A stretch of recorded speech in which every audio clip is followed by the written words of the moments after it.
Subscribe channel Truth.id dan aktifkan lonceng notifikasi untuk mendapatkan informasi seputar live streaming dan video khotbah terbaru. Posisi tombol subscribe berada di kanan atas channel kami dan jangan lupa nyalakan loncengnya.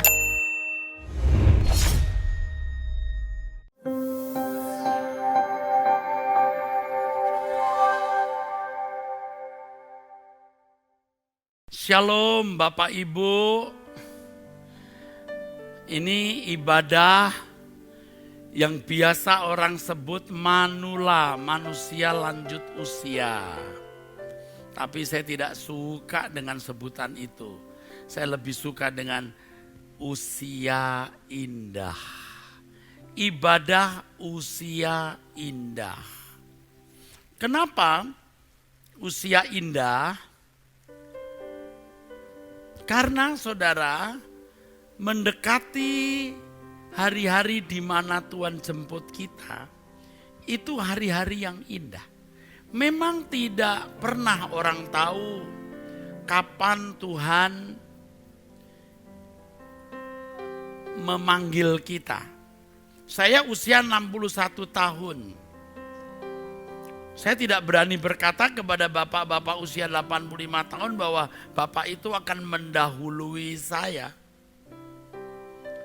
Tidak berani, kenapa? Anak usia 20 tahun juga bisa duluan. Dan kemarin saudara, atau tepatnya 2 malam yang lalu, anak usia 20 tahun meninggal karena kecelakaan. Ini menyedihkan.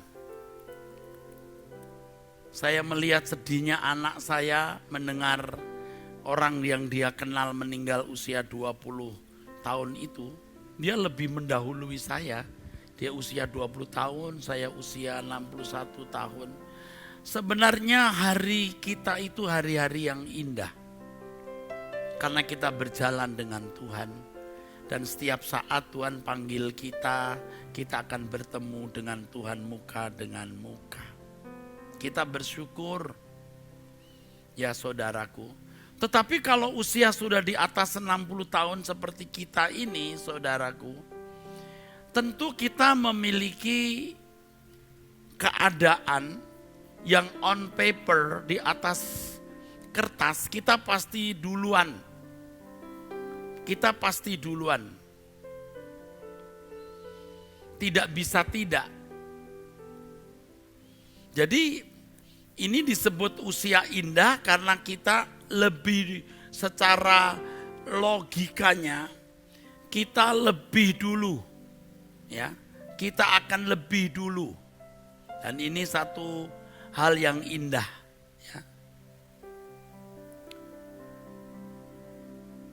Kita bersyukur karena kita menjadi orang percaya.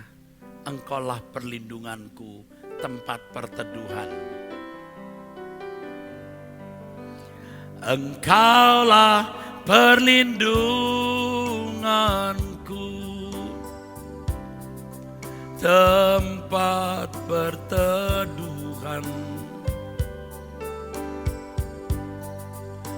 Dari serangan musuh di dalam bahaya, kau batu karangku teguh.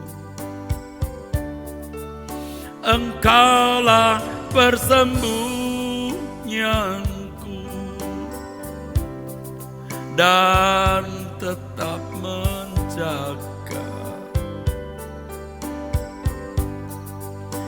Atas kesesakanku dalam pencobaan, kau beri peluputan. Sebab itu jiwa bersorak-sorai, mulutku puji-puji namamu. Glory, haleluya, terpujilah Tuhan, kemuliaan bagi Bapa.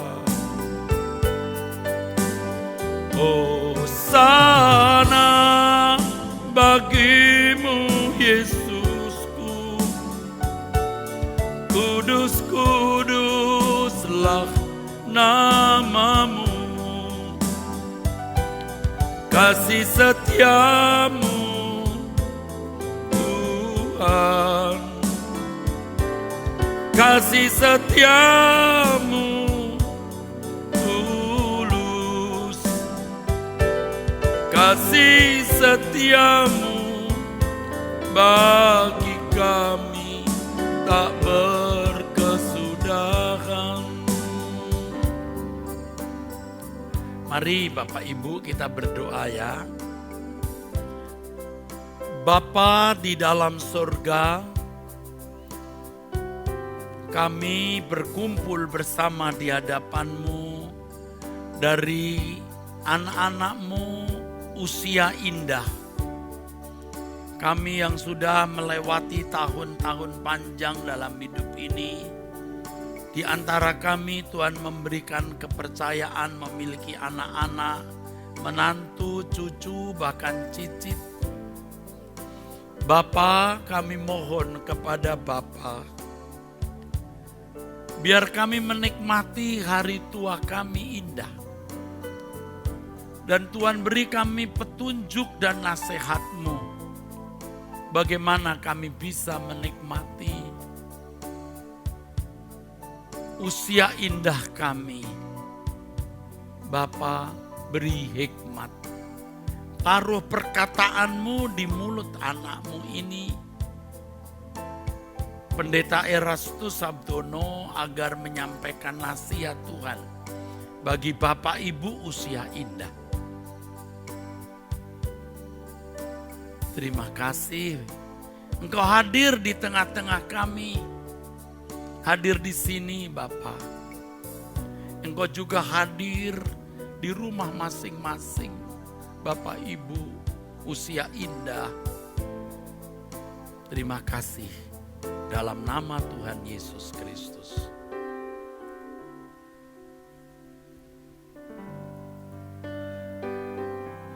Bapak Ibu, Tuhan itu sayang kita. Firman Tuhan katakan sampai memutih rambut kita. Tuhan menyertai kita. Sampai memutih rambut kita, Tuhan menyertai kita. Alkitab katakan itu jelas. Jadi sampai memutih rambut kita, Tuhan menyertai kita. Dan ini menjadi kebahagiaan kita. Karena Tuhan tidak pernah meninggalkan kita. Kadang-kadang anak-anak yang kita besarkan tidak peduli lagi. Tidak pedulinya bukan karena memang senang sengaja, tidak peduli karena ya sudah punya pasangan hidup. Punya anak-anak. Punya banyak masalah. Sehingga tidak lagi ingat atau tidak lagi memberi porsi yang sepatutnya untuk orang tua. Kita jangan sakit hati saudara. Ya, jangan sakit hati. Karena Tuhan juga tidak mengajar kita harus menuntut anak membalas kebaikan kita. Firman Tuhan mengajarkan lebih baik memberi dari menerima. Kita sudah membesarkan anak-anak kita. Dan kita melakukannya untuk Tuhan. Bukan untuk manusia. Kalau kita merasa itu jasa dan kita menuntut kembali, menuntut anak mengembalikan jasa kita, kita bisa tidak mendapat upah nanti di surga. Apakah anak-anak kita membalas kebaikan kita atau tidak? Tidak perlu kita persoalkan. Yang penting kita masih bisa bernafas. Ya, kita masih bisa rebahan tidur, masih bisa makan, walaupun mungkin tidak bisa banyak lagi dan banyak pantangan, tidak menjadi masalah. Tetapi kalau kita merasa sakit hati karena anak-anak tidak memperhatikan kita, karena kita merasa dikhianati, itu membuat pahit di dalam hati. Dan itu merusak jiwa kita. Menjadi kehormatan kalau kita membesarkan anak-anak, merawat dengan cinta kasih tanpa membalas. Maksud saya, tanpa menuntut pembalasan. Tanpa menuntut pembalasan. Itu jadi indah. Itu kehormatan, kebahagiaan kita.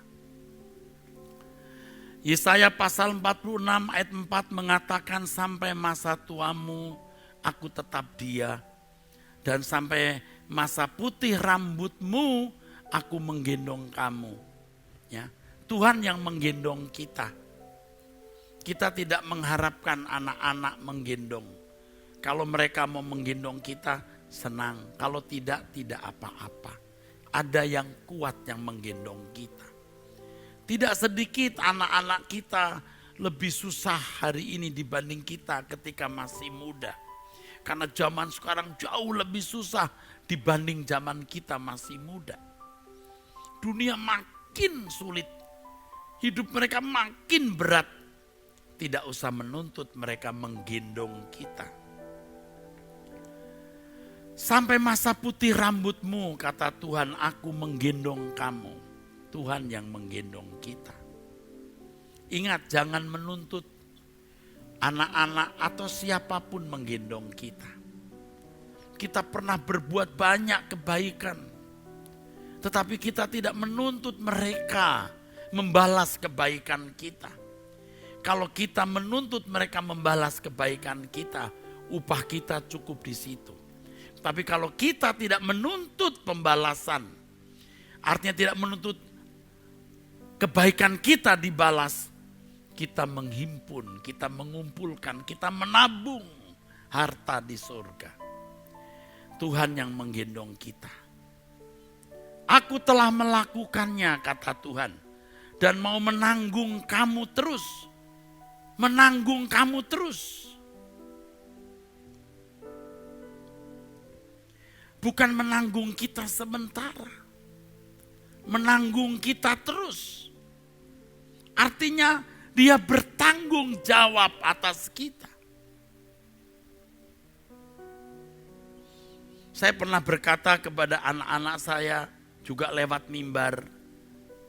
Saya siap kalau hari tuaku saya dibawa ke panti jompo, tidak menyusahkan anak-anak dan cucu.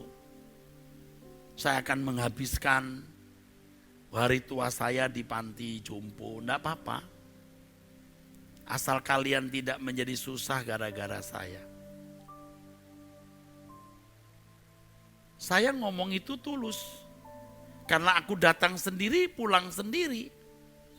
Tetapi dia menanggung aku, dia bertanggung jawab. Dia menyertai aku. Ia tidak pernah meninggalkan aku.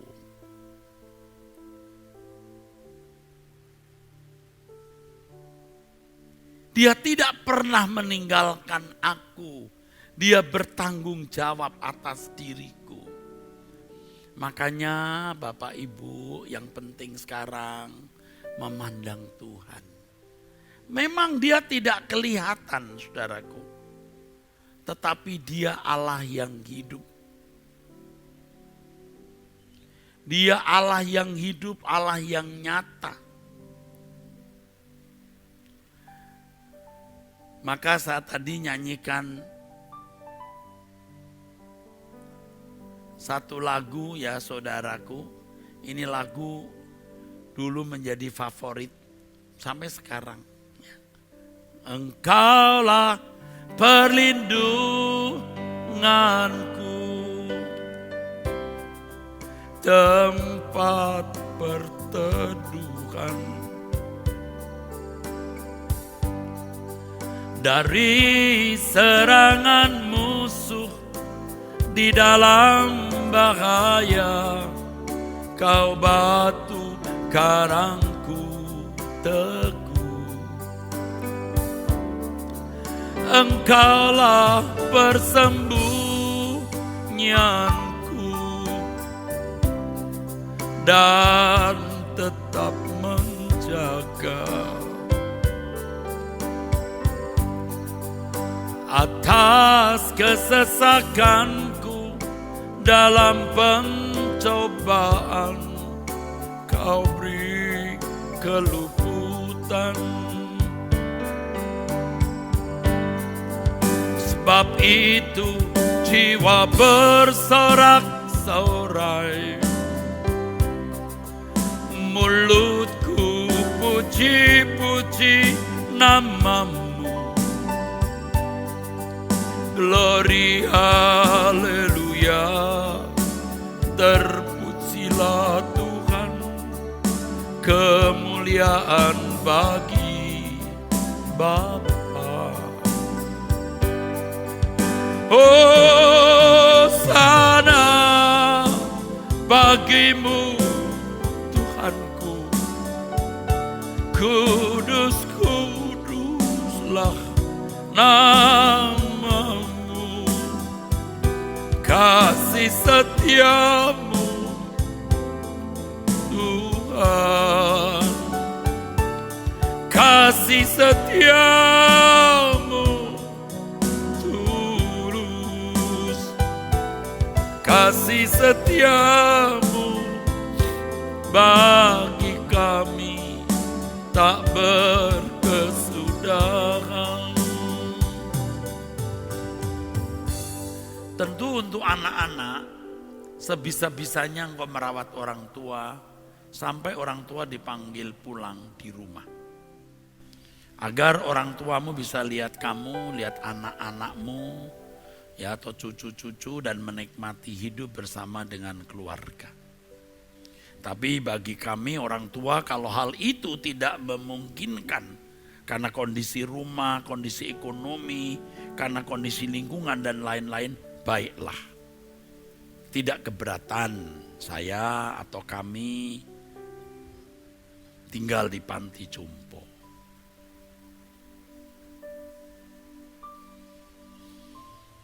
Dan saya memikirkan serius, sudah mempersiapkan tempat untuk panti jompo ini.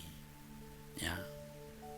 Kami juga benar-benar serius memperhatikan orang-orang tua.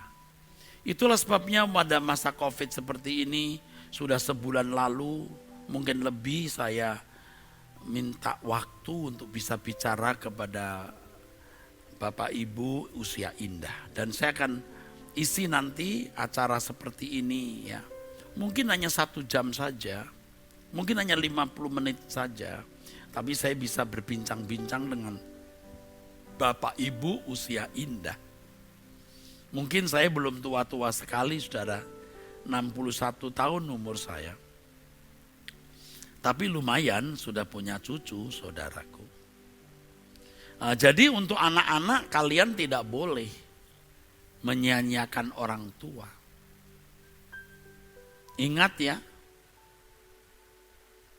ingat waktu masih kecil, kamu dijaga, kamu pup dicebokin, kamu sakit semalam suntuk, orang tua tidak tidur. Kamu punya emas 2 ton juga tidak cukup loh. Ya, hai anak-anak, membalas kebaikan orang tua. Jadi orang tua itu yang pertama. Sukses hidup orang itu ditandai yang pertama adalah menjaga orang tua, membalas kebaikan orang tua. Ya. Itu yang pertama. Maka kalau cari jodoh harus cari jodoh yang sayang orang tua. Bukan hanya orang tuanya sendiri, tapi juga mertua yang harus diterima sebagai orang tua kandung. Harus diterima sebagai orang tua kandung. Nah, Bagaimana usia tua kita menjadi usia indah? Bagaimana? Ini penting, saudara. Saya kira kalau umur saya masih muda, saya bicara begini, tidak ada orang yang dengar. Tetapi kalau usia saya sudah juga suntuk, sudah senja begini, saya kira Bapak Ibu bisa ngerti ya, pasti bisa ngerti. Karena umur saya juga tidak jauh-jauh beda. Saya harap kita memiliki hari tua itu menjadi indah. Nah, bagaimana menjadi indah? Satu, yang pertama, jangan mengharapkan dunia ini membahagiakan kita. Tidak boleh kita harap. Saya pernah mendengar orang sudah tua ya, masih berkata, cita-cita saya Pak sebelum saya meninggal, saya mau memiliki gedung di sini, saya mau membangun itu. Boleh, tapi mestinya sudah tidak begitu lagi. Dan bukan satu orang loh, saya dengar itu bukan satu, beberapa. Cita-cita kita itu harus dimatikan. Makin tua itu bejana kita harus makin kosong. Wis, jangan punya keinginan apa-apa, jangan punya keinginan apa-apa.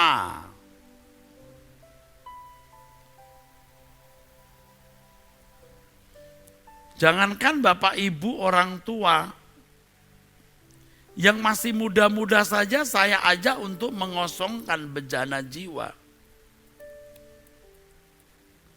Yang muda aja saya ajak untuk mengosongkan bejana jiwanya. Apalagi sudah umur kayak kita ini. Ada bapak-bapak sudah usia 70 tahun lebih masih mau menikah. Ya kalau saya boleh sarankan enggak usah lah ya. Dengan usia 70 tahun kita mau apa sih? Ya, nanti akhirnya kalau orang tua ini bapak-bapaknya berduit, anak-anaknya marah, takut kekayaannya lari ke istri yang biasanya lebih muda beberapa tahun atau beberapa belas tahun atau beberapa puluh tahun. Jadi ribut. Itu kasus-kasus begitu sudah saya hadapi sampai saya berkata ya sudah bikin tulisan di situ harta terpisah. Tapi tetap tidak mau anak-anaknya, takut nanti diem-diem ini papanya ini atau opanya itu memberi harta kepada wanita itu. Jadi ribut dan itu sudah terjadi. Ya kalau ya saya tidak berani ambil keputusan, ini kan tergantung individu ya saudara. Tapi untuk bapak-bapaknya, untuk ibu-ibunya, tapi terutama bapak-bapak nih ya yang mau menikah lagi, sudahlah nggak usah nikah lagi ya. Tapi kalau masih ngotot ya anak-anak janganlah sampai berkelahi, akhirnya bapaknya berkata ya udah saya nggak nikah, tapi sakit hati lalu mati. Matinya dengan dendam, kebencian, mati dengan kepahitan, malah masuk neraka. Nah ini anak-anak juga nggak ngerti saya kenapa begitu. Kalau sampai bapaknya ndak mau ngerti ya sudah diatur dengan bijak. Tapi sekarang saya tidak bicara untuk anak-anak, untuk bapak-bapak. Wes ndak usah pengen apa-apa. Ya jangan mimpi lagi. Aduh aku mau jalan-jalan ke Korea. Aku mau belum jalan-jalan ke Kanada. Wes ndak usah. Kita jalan-jalan langsung ke Yerusalem baru. Ya, kita nikmati usia indah kita. Ya, dengan tidak punya keinginan apa-apa. Karena orang yang merdeka, orang yang tidak punya keinginan. Justru ketika kita tidak punya keinginan, heran loh saudara, makan apa saja enak, tidur nyenyak. Ini Bapak Ibu, ayo ya nikmati ini. Yang kedua, hidup suci. jangan cerewet. Jangan makin tua makin cerewet. Ada loh ibu-ibu yang makin tua itu makin cerewet. Sampai anaknya bilang, cucunya bilang, oh ma ini kayak nenek-nenek lampir. Makin tua makin saleh. Makin tua makin tidak banyak bicara. Makin tua kalau bicara makin berwibawa. Bukan makin tua makin menjengkelkan. Hidup suci Bu, jangan banyak bicara. Ada ibu-ibu yang makin tua seneng itu menasehati orang. Tapi dasarnya bukan karena mau menasehati, dasarnya karena mau memuaskan hati, mau banyak ngomong, kritik sana, kritik sini, nyalain sana, nyalain sini. Mau tunjukin hebat, pinter pengalamannya. Sakit itu ibu jiwanya, kasihan. Ayo kita sembuhkan diri kita dengan tidak banyak bicara. Makin tua makin pelit. Waduh, lebih lagi ini saudaraku. Harus tangannya makin dibuka. Karena suatu hari nanti kita akan begini saudara. Jangan kita begini sampai mati masih begini. Toh akhirnya tidak kita bawa apa-apa. Ya Bu. Ada loh ibu-ibu sudah tua-tua, tiap kali dia buka kotak, dia lihat berliannya gosok-gosok, dipajang, pajang sini, pasang sini, pasang sini, gini-gini. Padahal tangannya sudah berombak seperti lautan Pasifik, keriput. Pasang kanan, pasang kiri, dia lihat sana, lihat sini. Pakai daster tapi ininya pakai giwang yang gede, pakai kalung. Bukan enggak boleh Bu, untuk apa sih? Ya, untuk apa? Dulu pernah saya punya teman saudara. Saya pernah punya teman. Teman saya ini laki-laki, istrinya itu, ya, istrinya itu punya berlian. Nah, orang tua teman saya laki-laki ini, ibu-ibu sudah tua, ngangkat kepala saja sudah tidak bisa. Di atas kursi roda itu begini. Tapi ibu tua ini kalau ngelihat menantunya yang pakai berlian, matanya itu masih menyala. Masih ngelihat. Berusaha menegakkan kepala karena berlian itu. Lalu sampai dia berkata begini kepada menantunya. Ini kalau orang Jawa ya, orang Tionghoa Jawa itu kalau manggil anak perempuan suka nih. Nih, dia bilang sama menantunya. Boyo itu berliannya untuk mama. Terus menantunya bilang, ya ma, ini mama mertua. Ini pemberian dari mama kandung saya. Ya berlian harganya mungkin ratusan juta ya saudara.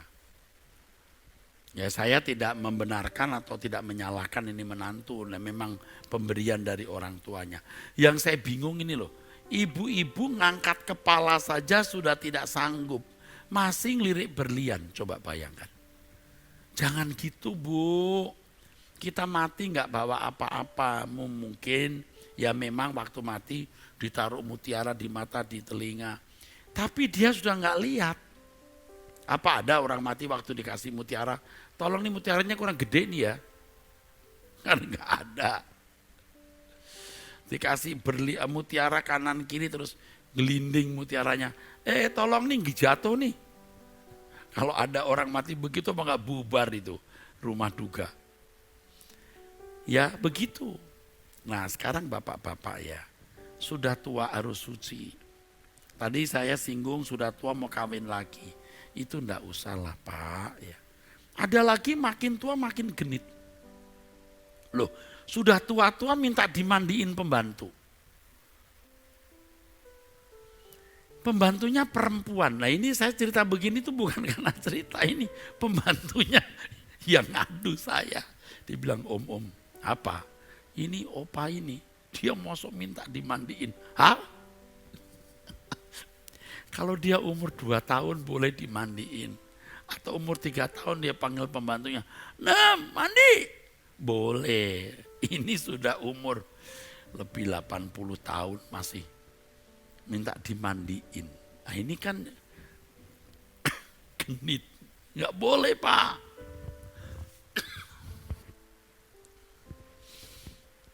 Ada yang nakal begitu. Ini loh Pak, opa ini, dia suka cubit-cubit saya. Ini waktu mudanya apa kurang nyubit orang ini. Sudah tua, pembantu perempuannya dicubitin. Dan kadang-kadang cubit di bagian yang orang lain gak boleh pegang. Coba, ini saya cerita bukan ngarang-ngarang, saya kira Bapak Ibu pernah dengar atau lihat. Udah tua begini kita mestinya hidup makin benar, makin suci, makin benar ya. Yang pertama, yuk kita lepas. Yuk kita tidak merasa punya apa-apa ya, kecuali Tuhan. Tidak ada cita-cita, tidak ada keinginan.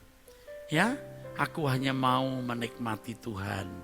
Makin orang tidak menikmati apapun, dia makin bisa menikmati Tuhan. Loh, saya ini Pak dengan umur 61 belum tua-tua bener loh. Tapi saya berusaha untuk menikmati Tuhan loh. Maka saya karang lagu ini. Tuhan, aku rela mengosongkan bejana jiwaku ini dari segala keinginanku dan semua hasrat pribadiku. Lord Tuhan, penuhi aku dengan gairah surgawi yang suci, agar apapun tak ku ingini lagi, hanya Engkau hartaku abadi. Saat ku pulang menghadap Bapa, hanya Engkau yang ku miliki. Kerinduan hatiku, kehausan jiwaku, dapat ku memandang wajah-Mu.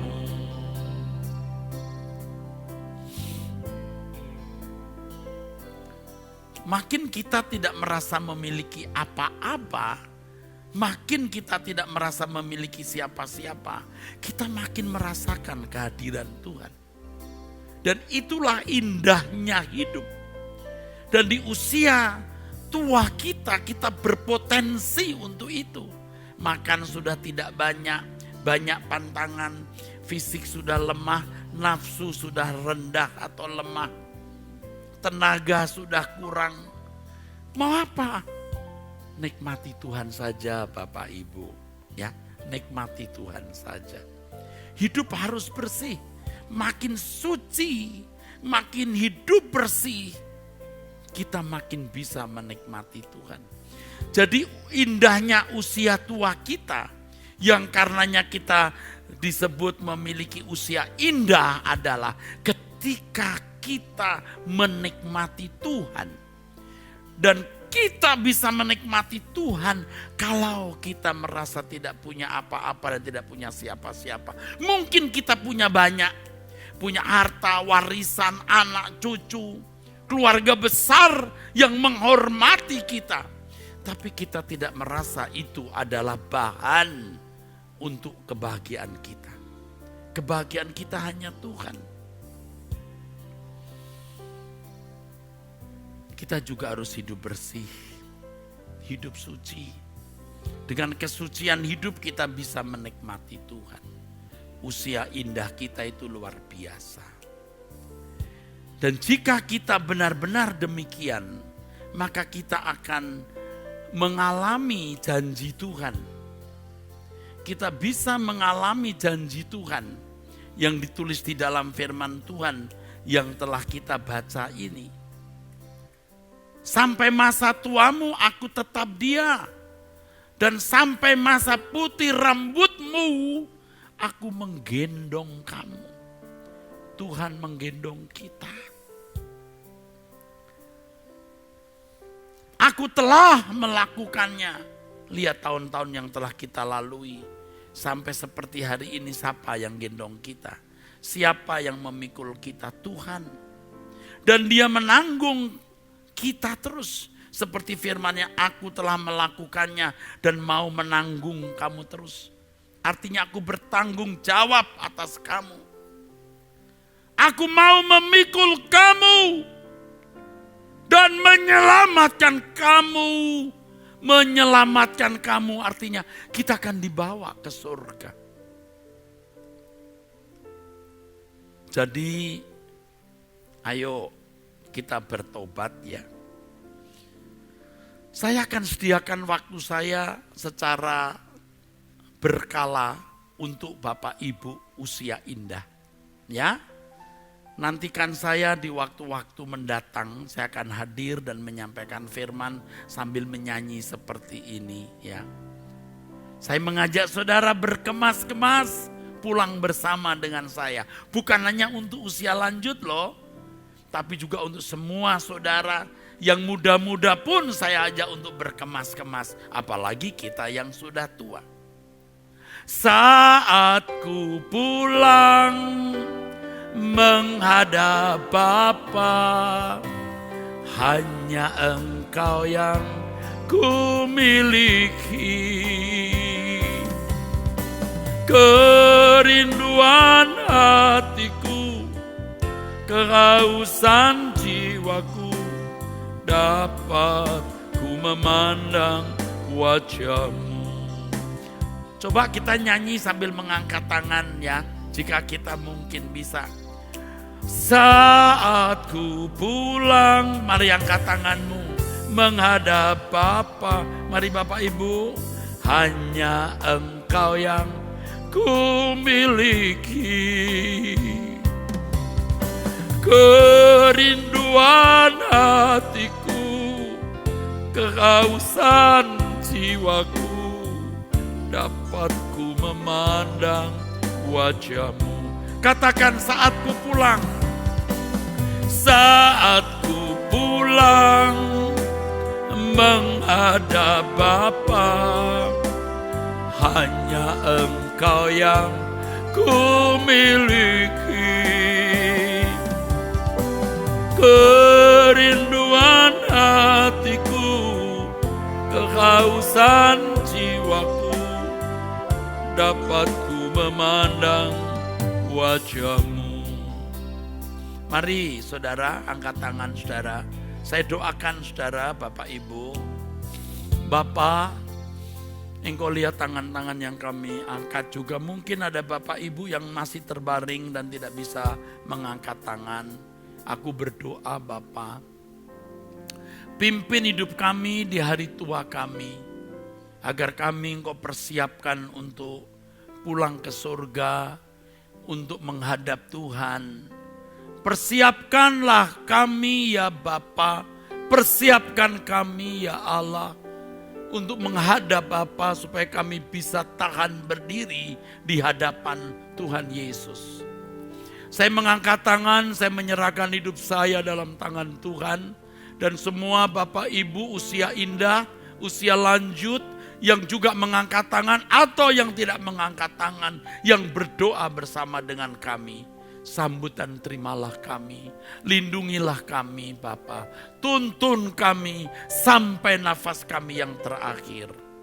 Dan segala berkat ini Engkau curahkan kepada kami.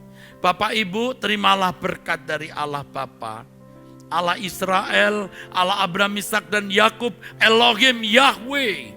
Dalam nama Tuhan Yesus Kristus, turun atas saudara, menyertai saudara-saudara sekalian. Saat ini sampai selama-lamanya, Tuhan menyertai saudara sekalian. Amin. Bapak Ibu usia indah, yang saya hormati, nantikan saya di pertemuan yang akan datang, nanti kami umumkan. Nanti saya minta anak-anak, cucu bisa memberitahu kapan ada kebaktian usia indah. Ya, kami mengasihi Bapak Ibu, kami menghormati Bapak Ibu. Sampai jumpa, Tuhan memberkati.